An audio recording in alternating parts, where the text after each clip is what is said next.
Hi guys! Welcome back to my YouTube channel and this is Ate Fanny Vlog. And today's video, magluluto tayo ng ibang version naman guys na malagkit. So napakadali lang itong gawin guys at 3 ingredients lang ang ating kailangan. Ito na guys ang ingredients: malagkit na bigas, OB flavor na kondensada, maliit na coconut milk, at desiccated coconut guys. Mag-umpisa na tayo. So ayan guys, sa kawali ilagay lang natin ang ating coconut milk. Pakuluan ito ng 5 minuto. So ayan guys, nag-uumpisa ng kumulo. Haluin ito guys.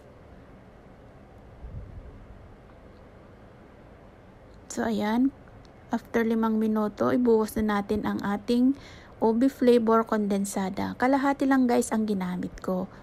So ayan guys, haluin lang ito ng haluin at lutuin ito ng 10 minutes.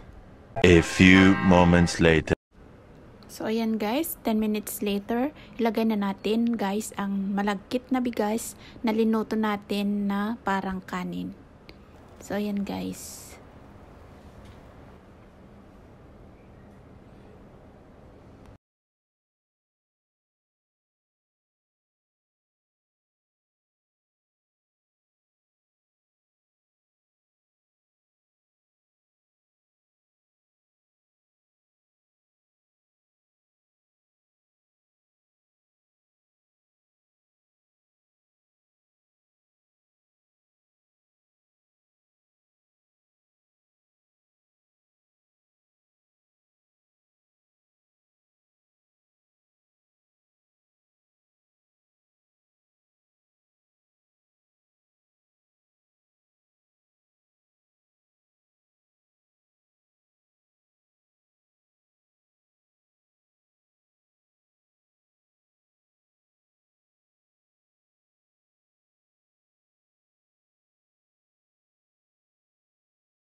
At ito na guys, luto na ang ating malagkit.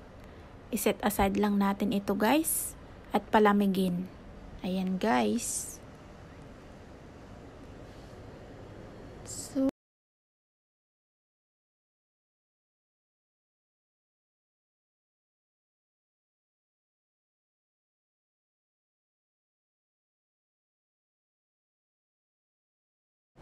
So guys, maglagay lang ako ng peanut butter sa gitna para mas lalong sumarap ang ating malagkit.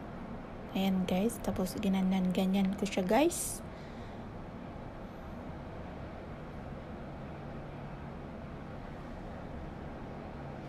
So ito na guys yung outcome niya. At ilagay na natin ito sa desiccated coconut. Ganyan lang siya guys. At alam ko guys na at ito na guys ang ating malagkit na ibang version naman ng pagluto ng malagkit. At napakasarap ito guys. Simpleng-simple lang ito. Thank you for watching. Bye-bye!